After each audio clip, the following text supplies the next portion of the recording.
Assalamualaikum warahmatullahi wabarakatuh dan salam sejahtera. Selamat datang ke siaran TV PSS.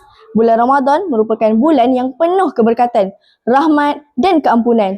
Bersempena dengan kedatangan bulan yang mulia ini, pihak sekolah telah menganjurkan program Ihya Ramadan bagi menghidupkan suasana Ramadan melalui aktiviti, kerohanian dan amalan mulia.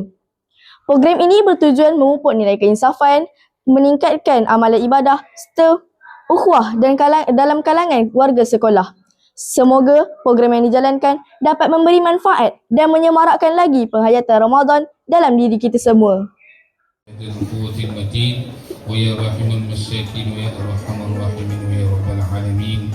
Ya Allah, ya Tuhan kami bersyukur kehadrat-Mu atas limpah kurniaan-Mu.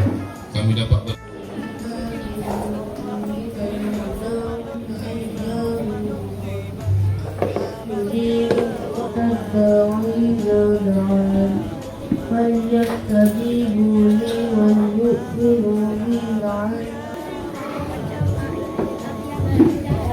Bismillahirrahmanirrahim. Assalamualaikum.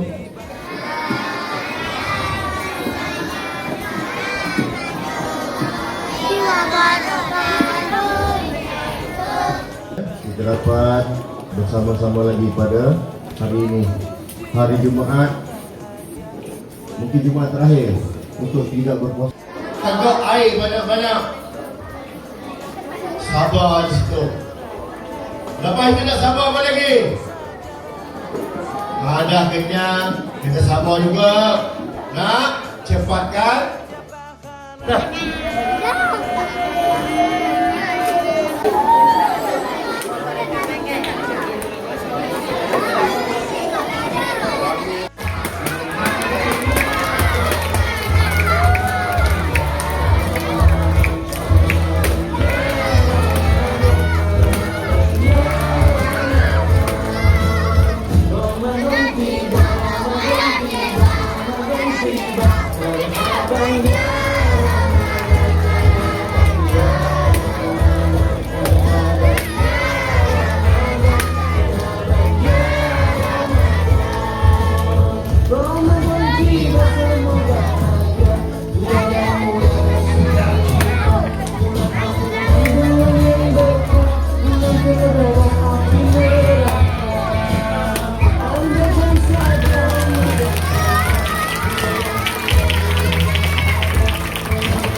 Majlis merakamkan ucapan terima kasih kepada Tuan Guru Besar dan para pentadbir atas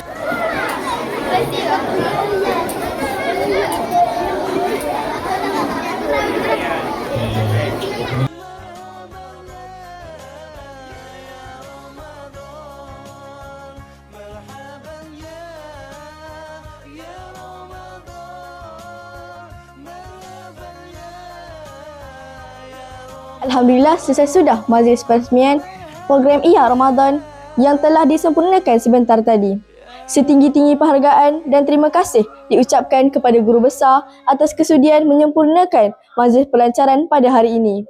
Semoga program yang dirancang sepanjang bulan Ramadan ini dapat berjalan dengan lancar dan memberi manfaat kepada seluruh warga sekolah. Diharap program Ihya Ramadan ini dapat membantu kita menghayati keindahan bulan Ramadan serta meningkatkan amalan, ibadah dan akhlak yang mulia. Dengan itu, berakhirlah majlis pelancaran program Ihya Ramadan pada hari ini. Sekian, wabillahi taufiq wal hidayah. Wassalamualaikum warahmatullahi wabarakatuh.